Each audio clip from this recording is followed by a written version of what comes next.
연말 송년회 자리에서 갑자기 가슴이 답답해져서 화장실로 도망쳤어요. 지난주 첫 번째 송년회 자리에서 있었던 일입니다. 이영자님은 늘 모임의 중심에 서는 사람이었습니다. 올해도 어김없이 여러 모임에 초대를 받았지만 첫 모임에서 그녀의 마음과 몸은 비명을 질렀습니다. 병원에서 의사 선생님이 하신 말씀이 아직도 귀가 맴돌아요. 과도한 스트레스와 심한 우울증입니다. 이런 상황이 계속되면 건강이 더 나빠질 수 있어요. 그때서야 깨달았죠. 내가 이렇게 힘들어하고 있었다는 걸. 늘 친구들과 어울리는 게 행복이라고 믿었던 이영자님. 하지만 그 행복이 진짜였을까요? 연말에 모임도 안 나가고 혼자 있으면 너무 외롭지 않나요? 다들 즐거워하는데 나만 이상한 건가요? 이 고민은 비단 이영자님만의 이야기가 아닙니다. 지금 이 영상을 보시는 여러분도 비슷한 고민을 하고 계실 겁니다. 특히 연말이 가까워지면 이런 불안이 더 커지죠. 하지만 국내 한 대학 연구 결과에 따르면 60대 이상에서 혼자만의 시간이 많은 사람들의 행복 지수가 23% 더 높았다고 합니다. 오늘은 이영자님처럼 모임에서조차 행복하지 않은 분들, 혼자 있는 게 두렵지만 그 의미를 모르셨던 분들께 꼭 드리고 싶은 이야기를 준비했습니다. 나이 들수록 혼자가 더 행복해지는 이유, 그리고 제가 만난 어르신들이 삶을 통해 깨달은 소중한 지혜를 함께 나누려고 합니다. 이 이야기는 여러분의 남은 인생을 완전히 바꿔놓을 수도 있습니다. 특히 연말 현실을 맞아 마음이 더 무거워진 분들께 꼭 나누고 싶은 이야기입니다. 이야기를 시작하기 전에 구독과 좋아요, 알림 설정까지 꼭 부탁드립니다. 첫 번째는 혼자 있는 시간의 가치와 내면의 평화입니다. 우리는 늘 함께라는 말에 무게에 짓눌려 살아왔습니다.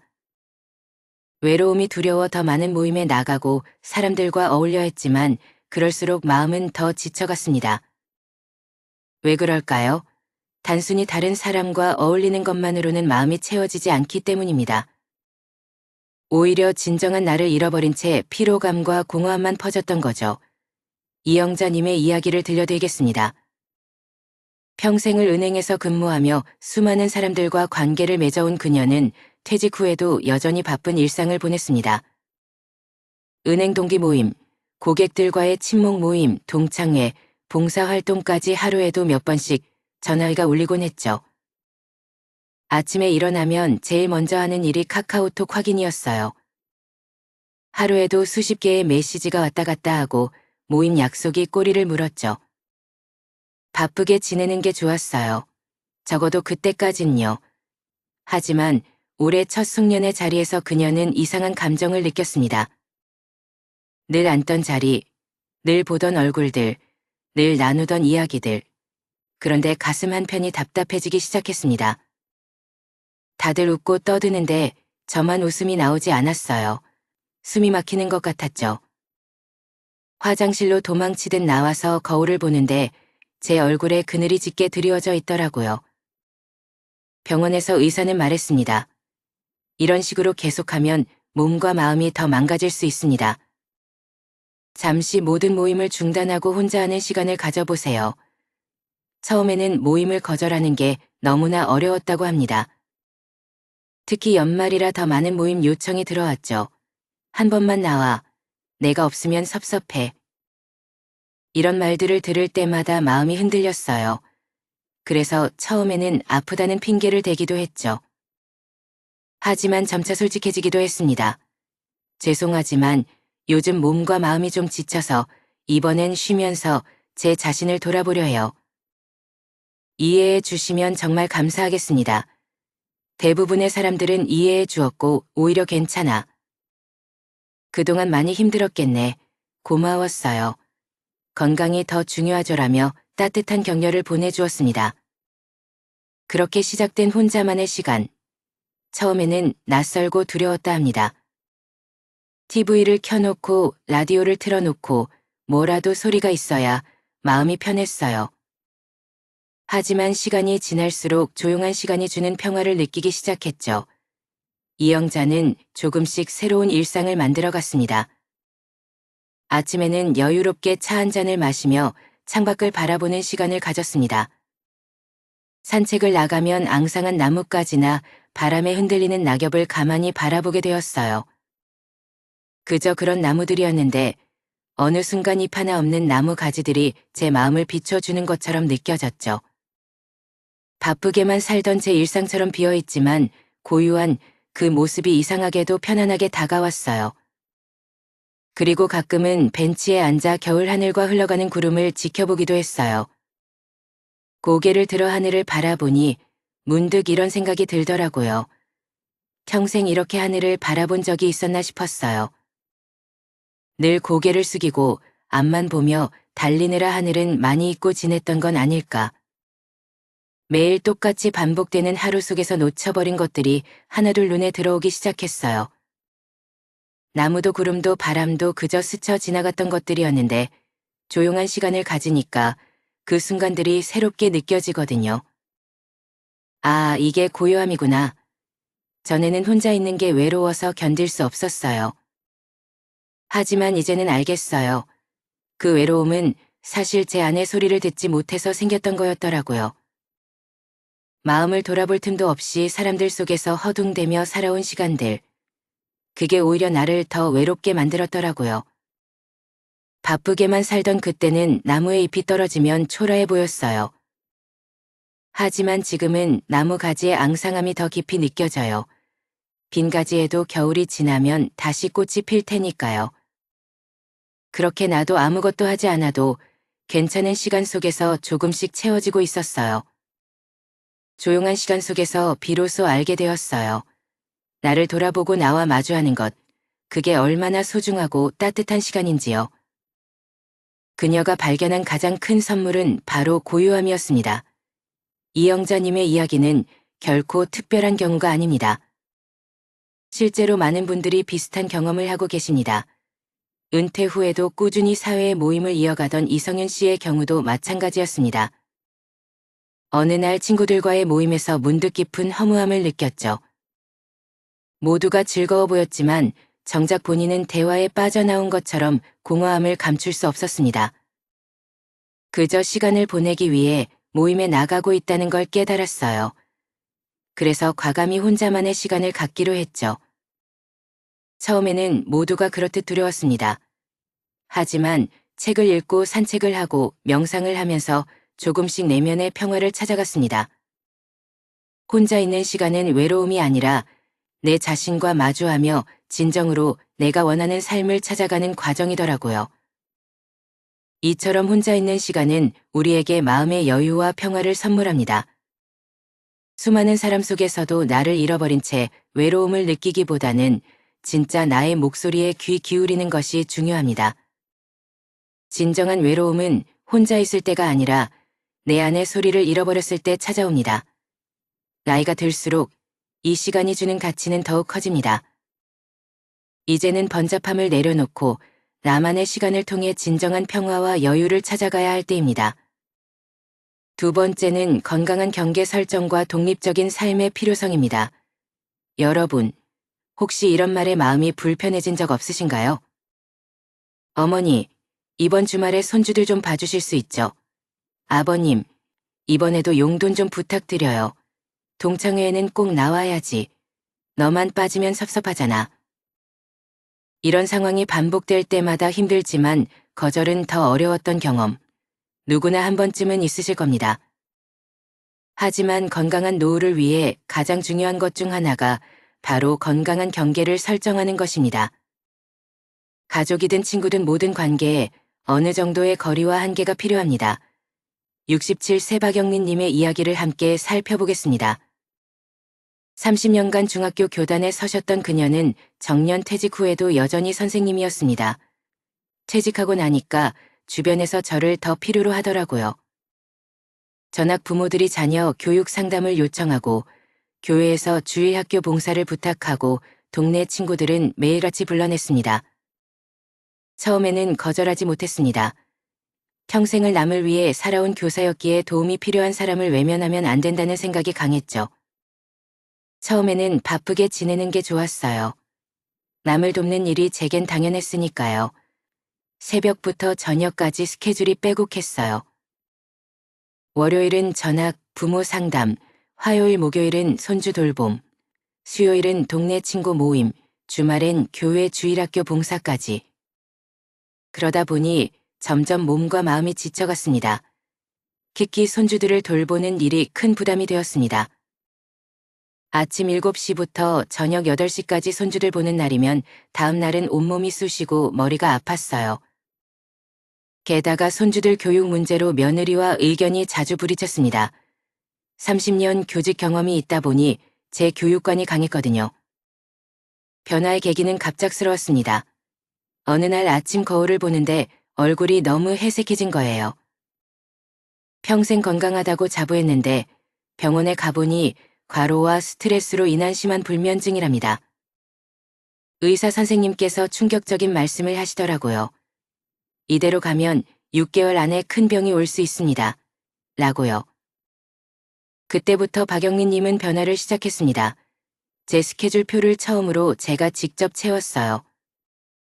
빨간색은 절대 양보할 수 없는 나만의 시간, 파란색은 다른 사람과 함께하는 시간, 처음으로 제 시간의 주인이 되어보았죠. 물론 처음엔 쉽지 않았습니다. 선생님이 이러시면 안 되죠. 엄마가 도와주지 않으면 누가 도와줘요? 라는 말에 마음이 흔들렸지만 용기를 내서 말했습니다. 이제 저도 제 자신을 돌봐야 할 것 같아요. 의외로 주변의 반응은 따뜻했습니다. 다들 제 건강을 걱정해주고 이해해주더라고요. 그제야 깨달았어요. 제가 정작 제 자신을 외면하고 있었다는 거려. 그녀는 이제 손주 돌봄은 주 1회로 줄이고 교육 상담은 한 달에 2번만 합니다. 대신 그 시간에 수채화를 배우며 새로운 삶의 즐거움을 찾았습니다. 변화는 그녀의 삶을 완전히 바꾸어 놓았습니다. 몸과 마음이 건강해지니 가족들과의 관계도 더 좋아졌어요. 손주들이 이제는 할머니 피곤하시죠? 하고 먼저 물어봐요. 며느리와도 서로 배려하는 관계가 되었고요. 경계를 설정하는 것이 오히려 관계의 질을 높인 거죠. 박창원님의 이야기도 주목할 만합니다. 40년간 대기업에서 임원으로 일하다 은퇴한 그는 자녀들의 간곡한 요청으로 함께 살기로 했지만 예상치 못한 어려움을 겪었습니다. 아들과 며느리가 너무 좋은 사람들이에요. 하지만 같이 살다 보니 서로 불편한 게 많더라고요. 제가 회사에서 워낙 결정권자로 살다 보니 자꾸 가정일에도 의견을 내게 되더군요. 특히 손주 교육 문제로 의견이 자주 부딪혔죠. 고민 끝에 그는 과감한 선택을 했습니다. 10분 거리에 있는 아파트로 독립한 것입니다. 처음엔 서운했죠. 자녀들의 간곡한 부탁에 함께 살기로 결정했는데 막상 함께 살다 보니 서로에게 불편한 점이 많더라고요. 하지만 독립하고 나서야 알게 됐죠. 서로의 공간을 존중하는 게 더 좋은 관계를 만드는 길이었어요. 지금은 더 행복해요. 일주일에 한두 번 손주들이 놀러 오는데 그때가 더 즐거워요. 서로의 공간을 존중하니까 관계도 더 깊어졌어요. 최근 한 연구 결과에 따르면 60대 이상 노년층의 82가 가족이나 지인의 과도한 기대와 요구로 인한 스트레스를 경험한다고 합니다. 하지만 대부분은 이를 거절하지 못하고 있습니다. 여기서 깨닫게 됩니다. 건강한 경계 설정은 결코 이기적인 게 아닙니다. 오히려 나와 주변 사람을 더 행복하게 만드는 현명한 선택입니다. 나이가 들수록 우리에게는 충분한 휴식과 나만의 공간이 꼭 필요합니다. 모든 기대에 부응하려 하다 보면 결국 건강을 잃게 되고 그러면 누구도 행복할 수 없습니다. 여기서 중요한 것은 단호함입니다. 죄송하지만 제가 그 시간에는 어려울 것 같아요. 오늘은 제 시간이 필요해서요. 이런 말들을 자연스럽게 할 수 있어야 합니다. 혹시 지금 이 영상을 보시는 분들 중에서도 비슷한 고민을 하고 계신다면 오늘부터 시작해보세요. 처음에는 마음이 불편하고 어색할 수 있습니다. 하지만 그것이 여러분의 건강을 지키고 관계를 더 단단하게 만들어줄 겁니다. 아니요라고 말하는 것은 나를 지키는 첫걸음입니다. 그리고 그 아니요, 덕분에 우리는 더 소중하고 의미 있는 내일을 말할 수 있게 됩니다. 세 번째는 얕은 인간관계 대신 깊이 있는 관계의 중요성입니다. 여러분도 이런 경험이 있으신가요? 단체 카톡방에서 끊이지 않는 알림소리, 형식적인 안부 인사만 오가는 모임, 공허함만 남는 대화들. 나이가 들수록 인간관계의 양보다 질이 더 중요해집니다. 하지만 외로움을 달래기 위해 더 많은 모임에 나서고 더 많은 사람과 어울리는 경우가 많죠. 이정훈님의 이야기가 그 좋은 예입니다. 제가 회사 다닐 때는 영업부장이었어요. 인맥이 곧 경쟁력이라 생각했죠. 은퇴하고 나서도 그 습관을 버리지 못했어요. 평일엔 골프 모임, 주말엔 동창회, 저녁엔 개모임, 쉬는 날이 없었죠. 그는 주말마다 이웃들과 모임을 가지며 활발히 교류했습니다. SNS 친구만 해도 500명이 넘었고 각종 단체 채팅방이 10개가 넘었죠. 처음엔 이런 활동들이 제 삶을 풍요롭게 만든다고 생각했어요. 하지만 어느 날 모임을 마치고 돌아오는 길에 깊은 공허함을 느꼈습니다. 옆자리에서 웃고 떠들던 사람들과 무슨 이야기를 했는지 하나도 기억나지 않더라고요. 그날 밤 이정훈님은 노트에 이런 질문을 적었다고 합니다. 왜 많은 사람들과 시간을 보내는 대도 나는 텅 빈 기분이 될까? 진정한 대화는 언제 했던 걸까? 내 속마음을 털어놓을 수 있는 사람은 누구일까? 이 질문은 그의 삶을 바꾸는 계기가 되었습니다. 하나씩 정리하기 시작했어요. 먼저 형식적인 모임은 과감히 줄였죠. 골프 모임도 주 3회에서 1회로 줄였고 의미 없는 개모임도 정리했어요. 대신 진짜 친구들에게 시간을 투자하기 시작했습니다. 매주 목요일은 옛 직장 동료와 산책을 하며 속 깊은 이야기를 나눠요. 가끔 고민을 나누다 보면 그만 눈물이 나기도 하죠. 무슨 큰일이 있길래 남자 둘이 눈물까지 흘리고 하면 글쎄요. 세상에 나이 들수록 고민도 참 깊어지더라고요. 그러다 보면 괜히 눈에 먼지도 들어가고 그렇습니다. 어쨌든 그 시간이 저에겐 가장 소중한 시간이 되었습니다. 이런 변화는 그의 건강에도 긍정적인 영향을 주었습니다. 예전에는 모임 다녀오면 피곤하다고만 생각했는데 그게 다 스트레스였더라고요. 의미 없는 모임을 줄이니 혈압도 내려가고 불면증도 좋아졌어요. 73세 하니 님의 경험도 비슷합니다. 전에는 친구들 모임이 있을 때마다 빠지면 안 된다고 생각했어요. 생일이든 회갑이든 작은 기념일도 꼭 챙기려고 했죠. 한 달에 몇 번씩 모임에 나가면서 드는 비용도 부담이었지만 그보다 더 큰 건 마음의 피로감이었어요. 한이님은 모든 사람들에게 좋은 사람으로 보이려 노력했습니다. 하지만 시간이 지날수록 관계에서 오는 피로감과 갈등이 심해졌습니다. 어느 날 문득 깨달았어요. 내가 이렇게 많은 사람을 만나는데도 정작 속마음을 털어놓을 친구는 한 명도 없더라고요. 다들 겉도는 이야기만 하다가 헤어지곤 했죠. 그녀는 과감히 결정을 내렸습니다. 30년 지기 친구 3명과만 정기적으로 만나기로 했어요. 매주 화요일 함께 차를 마시며 인생 이야기를 나누죠. 외로움, 자녀들과의 갈등, 노후 불안, 그런 이야기를 나누면 마음이 한결 가벼워져요. 그녀는 이런 말을 덧붙였습니다. 과거에는 모든 사람에게 좋은 사람이고 싶었어요. 하지만 이제는 알았죠. 진정한 관계는 서로를 있는 그대로 받아들이는 것이라는 거려. 실제로 한 연구에 따르면 2~3명의 친밀한 친구를 가진 사람들이 10명 이상의 넓은 인맥을 가진 사람들보다 삶의 만족도가 더 높다고 합니다. 이처럼 얕은 관계를 정리하고 깊이 있는 관계에 집중하는 것은 노년에 특히 중요한 선택입니다. 많은 사람과 어울린다고 해서 외로움이 해결되는 것은 아니죠. 오히려 마음만 지치고 속은 더 텅 비게 될 뿐입니다. 여러분도 한번 생각해 보세요. 정말 필요한 관계는 무엇인가요? 누구와 함께 있을 때 가장 편안한가요? 진정한 나를 보여줄 수 있는 사람은 누구인가요? 어쩌면 그 답은 이미 여러분 곁에 있을지도 모릅니다. 수많은 관계 속에서 진짜 소중한 사람들을 놓치고 있지는 않았나요?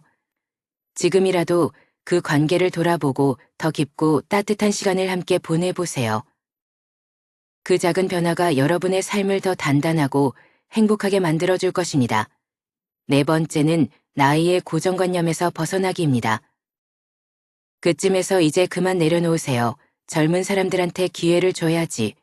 이런 말들 한 번쯤 들어보셨을 겁니다.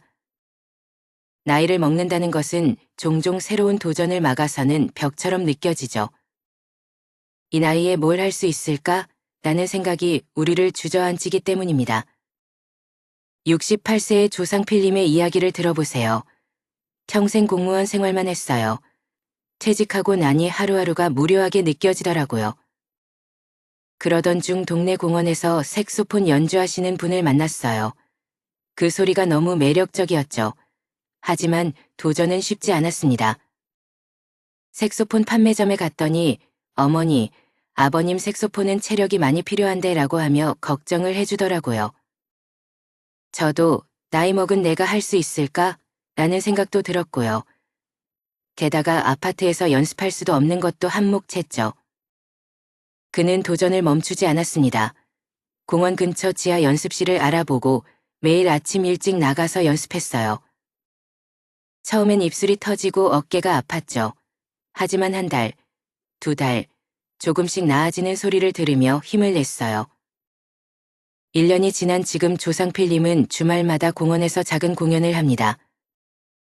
저 때문에 색소폰을 시작한 어르신들이 벌써 5분이에요. 다들 덕분에 용기를 얻었다고 하시더라고요. 제가 연주할 때마다 발걸음을 멈추고 듣는 사람들을 보면 가슴이 벅차요. 이제는 제가 좋아하는 재즈 연주를 할 수 있게 됐죠. 65세의 최정 스님의 이야기도 감동적입니다. 63세에 발레를 시작했어요. 해외 유튜브에서 시니어 발레리나들의 영상을 보고 충격을 받았거든요. 70대, 심지어 80대도 발레를 하시더라고요. 주변의 반응은 예상대로였어요. 그 나이에 발레를? 다치면 어쩌려고 그래? 다들 말렸죠. 남편도 처음엔 극구 반대했어요. 하지만 제 마음은 이미 발레에 빠져 있었죠. 처음에는 기본적인 동작조차 어려웠습니다. 발레바에 손을 올리고 서 있는 것조차 힘들었어요. 다리는 떨리고 균형은 잡히지 않고 수강생들 사이에서 제일 고령이라 그런지 정말 창피하더라고요. 하지만 선생님이 해주신 말씀이 큰 힘이 됐어요. 나이는 숫자일 뿐이에요. 여기선 우리 모두가 발레리나입니다. 6개월 후 그녀의 몸은 달라졌습니다. 허리 통증이 사라졌어요. 병원 다니면서 먹던 약도 끊었죠. 거울을 보면 자세가 달라진 게 보여요. 무엇보다 발레 동작 하나하나를 해내는 제 모습을 보면서 나도 할 수 있구나 하는 자신감이 생겼어요. 2년이 지난 지금 그녀는 시니어 발레 동아리의 리더가 되어 15명의 회원들과 함께합니다. 우리 동아리가 벌써 15명이에요. 다들 60대 이상이시죠. 얼마 전에는 요양원에서 작은 공연도 했어요. 어르신들이 우리 공연을 보시면서 눈물을 흘리는 걸 보고 저도 울었죠. 나이는 정말 숫자에 불과하다는 걸 온몸으로 느끼고 있습니다. 과학적으로 새로운 도전은 나이를 초월해 큰 힘이 됩니다. 신경과학 연구에 따르면 새로운 것을 배우는 활동은 나이와 관계없이 뇌의 가소성을 높이고 인지 기능을 향상시킨다고 합니다. 특히 음악과 춤 같은 새로운 활동은 뇌를 활성화하고 치매 예방에도 효과적입니다. 나이의 고정관념은 우리를 남의 시선에 얽매이게 합니다. 내 나이에 맞게 행동해야 한다고 생각하면 스스로를 한계에 가두게 되죠. 여러분, 다시 한번 생각해 보세요. 우리의 나이는 정말 한계가 될까요? 아니면 새로운 시작을 위한 디딤돌이 될 수 있을까요? 당신이 어디에 서 있는지는 중요하지 않습니다. 중요한 건 지금부터 무엇을 시작하느냐입니다. 5번째는 취미생활과 자기 성장의 중요성입니다. 나이가 들면서 우리는 많은 걸 잃어버렸다고 생각하기 쉽습니다. 직장에서의 역할, 자녀 양육의 책임, 사회적 지위까지. 하지만 어쩌면 이제야 진짜 나를 위한 시간이 시작된 것일지도 모릅니다. 66세 박정수님의 이야기를 들려드리겠습니다. 40년간 건설 현장에서 일했어요. 평생 크레인 운전만 했죠. 퇴직하고 처음 한 달은 정말 좋았어요. 아침에 늦게 일어나도 되고 누가 뭐라 하는 사람도 없고. 그런데 2달, 3달이 지나니까 점점 무기력해지더라고요. 아내는 저보고 걸어다니는 좀비 같다고 했죠. 매일 TV만 보며 시간을 보내던 어느 날 그는 창고에 묵혀둔 오래된 목공 작업대를 발견했습니다. 30년 전에 잠깐 배웠던 목공이 생각났어요. 그때 첫째가 태어나면서 시간도 없고 돈도 없어서 포기했었죠. 창고를 정리하다가 옛날 공구들을 보는데 갑자기 가슴이 뛰더라고요. 젊었을 때 꿈꾸던 그 설렘이 다시 살아났어요. 처음에는 단단한 수납장부터 시작했습니다. 손도 다치고 삐뚤삐뚤하다가 각도도 못 맞추고 처음엔 정말 서툴렀어요. 그러다 망치질하다가 손가락을 살짝 찍었어요. 아내가 걱정스러운 얼굴로 말하더라고요. 이러다 더 크게 다치는 거 아니에요? 지금이라도 그만두는 게 어때요? 라고요. 하지만 나무를 만지면서 느끼는 촉감, 대패질할 때 나는 향기 그것만으로도 행복했죠. 나무는 거짓말을 하지 않아요. 내가 정성 들여 다듬은 만큼 보답해 주거든요. 실력이 들면서 그는 더 큰 도전을 시작했습니다. 손주들을 위해 작은 의자를 만들었어요. 3달이 걸렸죠. 각도 하나, 나사 하나까지 심혈을 기울여서 다리가 흔들리지 않을지, 모서리에 다치지 않을지 하나하나 점검하며 만들었죠. 드디어 완성해서 손주들에게 선물했는데 그 애들이 의자에 앉아서 환하게 웃는 거예요. 그 순간 눈물이 나더라고요. 평생 회사에서 느끼지 못한 보람을 느꼈습니다. 박정수님의 작업실은 이제 동네 어르신들의 쉼터가 되었습니다. 어르신들이 가구 수리를 부탁하러 오기 시작했어요. 처음엔 무료로 해드렸는데 한 할머니가 공짜로 하면 마음이 불편하다고 하시더라고요. 그래서 작은 수리비를 받기 시작했죠. 그 돈으로 더 좋은 공구를 사면서 제 나이에 새로운 수입이 생기니 기분이 참 좋더라고요. 그리고 매주 토요일이면 작업실이 활기로 넘칩니다. 저처럼 무료한 시간을 보내시는 분들이 많으셨고요. 요즘은 매주 토요일마다 목공 수업을 열고 있어요. 처음엔 서툴지만 한 분 한 분 자신만의 작품을 완성해 나가시더라고요. 그 모습을 보면 제가 더 뿌듯합니다. 지난주에는 이런 일도 있었습니다. 83세 되신 한 할아버지가 손녀에게 줄 보석함을 만드셨어요. 작품을 완성한 뒤 그것을 바라보는 눈빛이 마치 소년처럼 반짝이더라고요. 그 모습을 보는데 저까지 가슴이 뭉클해졌습니다. 그는 말합니다. 평생 일하느라 받기만 했는데 이제는 제가 가진 걸 나눌 수 있어서 행복해요. 나이 들어서 새로 배운 취미가 제 인생을 이렇게 바꿀 줄은 몰랐죠. 이제는 아침에 눈 뜨면 제일 먼저 작업실로 가요.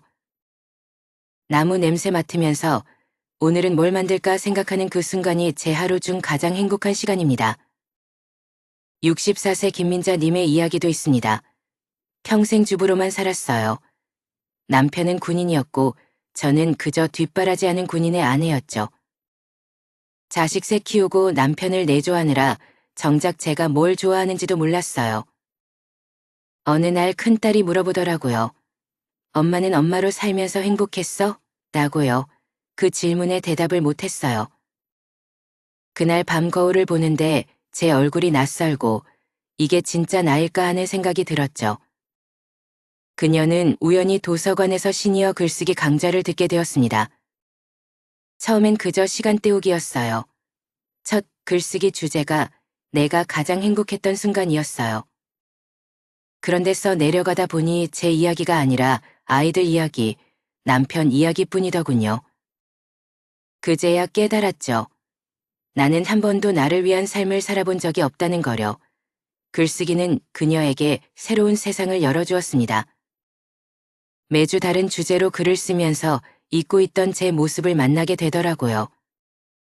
20대의 꿈, 30대의 고민, 40대의 후회, 그동안 미처 정리하지 못했던 감정들이 글을 통해 흘러나왔죠. 처음으로 제 이야기를 하는 것 같았어요. 그녀의 글은 다른 수강생들에게 깊은 감동을 주었습니다. 제가 쓴 글을 읽고 우시는 분들이 계셨어요. 다들 비슷한 인생을 살아오신 거죠. 서로의 이야기에 공감하고 위로하면서 우리만의 작은 독서 모임도 만들었어요. 이제는 매주 화요일이 기다려져요. 우리끼리 농담 삼아 화요일의 문학소녀들이라고 부르죠. 1년이 지난 지금 김민자님은 시니어 에세이 모임 출간을 준비하고 있습니다. 같이 글을 쓰는 분들과 함께 우리가 살아온 이야기를 정리하고 있어요. 처음엔 단순히 글을 쓰는 재미였는데 이제는 우리의 삶이 누군가에게 위로와 공감이 될 수 있겠다는 생각이 들더라고요. 특히 중년의 여성분들께 꼭 전하고 싶어요. 당신의 인생은 아직 끝나지 않았습니다. 취미는 단순한 시간 때우기가 아닙니다. 그것은 우리의 마음을 살아있게 하고 새로운 의미를 발견하게 하는 소중한 활동입니다. 배우는 즐거움이 이런 거였구나. 젊었을 때는 몰랐어요. 이제야 제가 하고 싶은 거라며 살고 있다는 생각이 들어요. 김민자님의 이야기처럼 취미는 우리 삶에 특별한 빛을 더해줍니다. 6번째이자 마지막 이야기입니다. 바로 고독한 등대 역할과 지혜의 나눔입니다. 나이가 든다는 것은 단순한 노화가 아닙니다. 그것은 마치 등대처럼 자신의 빛을 품고 누군가에게 길잡이가 되는 과정이죠. 우리는 비록 혼자만의 섬일지라도 그곳에서 누군가에게 길잡이가 될 수 있습니다. 71세 송재근 님의 이야기를 들려드리겠습니다. 처음 은퇴했을 때는 정말 힘들었어요. 평생 작은 사업을 운영해 왔는데 그마저도 몇 번 실패를 겪으며 어렵게 버텼거든요. 갑자기 아무 일도 하지 않게 되니 내가 이제 정말 쓸모없는 사람이 된 것 같았죠. 매일 아침 눈을 뜨면 천장만 바라보고 있었습니다. 그러던 어느 날 그의 인생을 바꾼 결정적인 순간이 찾아왔습니다. 동네 공원에서 혼자 벤치에 앉아 있었어요. 그런데 한 청년이 저를 힐끔힐끔 보더니 조심스럽게 다가와 말했습니다. 할아버지, 혹시 잠깐 제 이야기 좀 들어주실 수 있을까요? 처음엔 순간적으로 무슨 꿍꿍이가 있는 건 아닌가 싶었어요. 요즘 세상에 낯선 사람이 다가오면 괜히 경계하게 되잖아요. 그런데 청년의 표정이 어딘가 간절해 보이더군요. 그래서 마음을 조금 열고 이야기를 들어보기로 했습니다. 들어보니 그 청년의 고민은 제 젊은 시절과 너무 닮아 있었습니다. 취업 준비를 하면서 느끼는 좌절감, 미래에 대한 불안, 마치 40년 전에 제 모습을 보는 것 같았어요. 그날 이후 송재근 님은 매일 오후 2시부터 5시까지 그 공원 벤치에 앉아있기 시작했습니다. 처음에는 그냥 앉아있기만 했어요. 그런데 어느새 제가 공원 선생님이 되어 있더라고요. 청년들이 찾아와서 진로 고민을 털어놓고 가끔은 퇴근 시간이 조금 이른 직장인들이 지나가다 들리기도 했고요. 심지어 결혼을 앞둔 예비 부부가 찾아와서 상담을 하기도 했죠. 제가 살아오면서 겪은 모든 경험들이 이렇게 소중하게 쓰일 줄은 몰랐어요. 특히 그는 자신의 실패 경험을 솔직하게 나누는 것을 중요하게 생각했습니다. 많은 어르신들이 성공 이야기만 하시려고 해요. 하지만 저는 달랐죠. 제가 겪었던 실패와 후회, 그리고 그것을 어떻게 극복했는지. 이런 이야기들을 있는 그대로 들려주었어요. 한 번은 스타트업을 준비하다 실패한 청년이 찾아왔는데 제가 30대 때 사업 실패한 이야기를 들려주었죠. 그랬더니 그 청년이 눈물을 흘리면서 그러더군요. 선생님의 실패 이야기가 저에게는 희망이 되었어요. 이제 다시 시작할 용기가 생겼습니다라고. 시간이 지나면서 그의 공원 상담사는 동네 사람들 사이에서 입소문이 빠졌습니다. 처음에는 하루에 한두 명이 말을 걸었지만 어느새 찾아오는 사람들이 점점 늘어나기 시작했어요. 그래서 지금은 일주일에 3번 정해진 시간에만 나옵니다. 월요일은 청년들, 수요일은 중년층, 금요일은 노년층. 이렇게 나눠서 상담을 해요. 각 세대가 겪는 고민이 다르니까요. 요즘 송재님은 세대 간의 소통을 돕는 일에서 큰 보람을 느낍니다.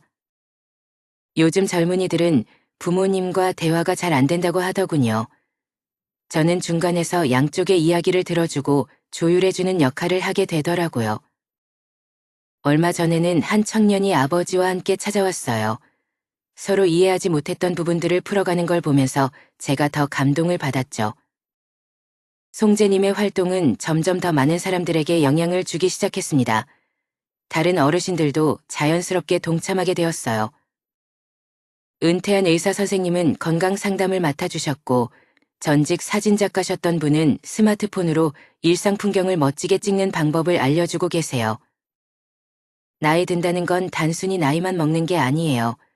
우리가 살아오며 쌓아온 경험과 이야기를 나누며 서로에게 도움이 되는 시간이라고 생각합니다. 송재님처럼 자신이 살아온 경험을 나누며 새로운 삶을 찾은 분이 또 있습니다. 바로 50년 동안 미용실을 운영한 이지연 님의 이야기입니다. 50년 동안 미용실을 운영했어요. 은퇴하고 처음에는 그저 쉬고 싶었죠. 그런데 어느 날 내가 평생 쌓아온 이야기들이 그냥 사라지는 게 너무 아쉽더라고요. 그녀는 자신의 경험을 글로 남기기 시작했습니다. 처음에는 그냥 일기처럼 썼어요. 미용실에서 만났던 손님들의 이야기, 그분들의 인생 역경과 극복 과정, 50년 동안 제가 들어온 수많은 이야기들을 하나하나 기록했죠. 그렇게 쓴 글들이 모여 작은 책이 되었고, 그것은 예상치 못한 반향을 일으켰습니다. 동네 도서관에서 제 글을 읽어보고 강연을 요청하더라고요. 인생 이야기 들려주기라는 프로그램이었죠. 처음에는 망설였습니다. 내가 무슨 강연을.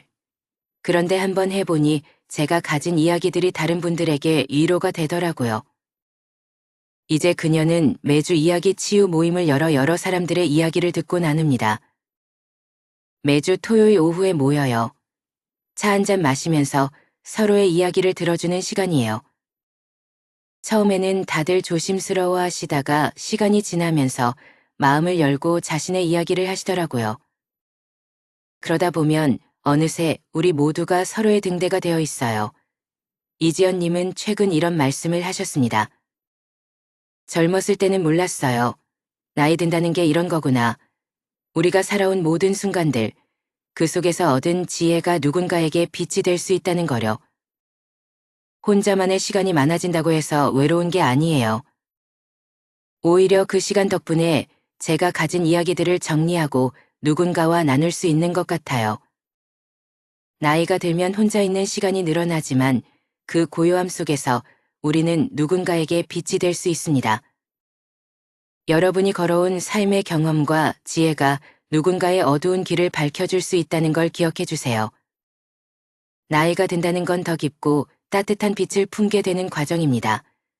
지금까지 우리는 6가지 이야기를 나누었습니다. 혼자만의 시간이 주는 내면의 평화, 건강한 경계 설정의 지혜, 깊이 있는 관계의 소중함. 나이라는 숫자에서 벗어나는 용기, 취미를 통한 새로운 도전, 그리고 고독한 등대로서 우리의 역할까지. 이 모든 이야기의 주인공들에게는 한 가지 공통점이 있습니다. 바로 혼자라는 시간을 두려워하지 않았다는 것이죠. 물론 처음엔 누구나 두렵습니다. 이영자 님도 박영민 님도 조상필 님도 그랬습니다. 하지만 그들은 용기를 냈고 그 용기는 놀라운 변화를 만들어냈습니다. 혹시 여러분도 이런 생각을 하고 계신가요? 나는 아직 준비가 안 된 것 같아. 이제 와서 새로운 걸 시작할 수 있을까? 그런 걱정은 모두가 겪는 자연스러운 과정입니다. 하지만 한 걸음 내딛어 보세요. 작은 시작이 어느새 나만의 길을 만들고 나만의 행복을 찾아갈 것입니다. 나이 들수록 혼자가 더 행복한 이유, 그것은 진정한 나를 만나는 시간이기 때문입니다. 누군가의 엄마, 누군가의 아빠가 아닌, 누군가의 배우자나 직장인이 아닌 오롯이 나로 살아가는 시간 말이죠. 이제 여러분의 차례입니다. 오늘의 이야기 중 마음에 남는 것 하나만 시작해 보세요. 작은 변화가 언젠가 큰 행복이 될 겁니다. 그리고 기억하세요. 당신은 혼자가 아닙니다. 우리는 모두 각자의 섬에서 서로를 위한 빛나는 등대가 될 수 있습니다. 더 많은 삶의 지혜를 나누고 싶습니다. 여러분의 소중한 이야기도 댓글로 꼭 들려주세요. 그리고 이 메시지가 더 많은 분들에게 전해질 수 있도록 구독과 좋아요, 알림 설정까지 꼭 부탁드립니다. 그리고 이 영상을 소중한 분들과 공유해주세요. 여러분 모두 더 건강하고 행복한 노후를 맞이하시길 진심으로 바랍니다. 감사합니다.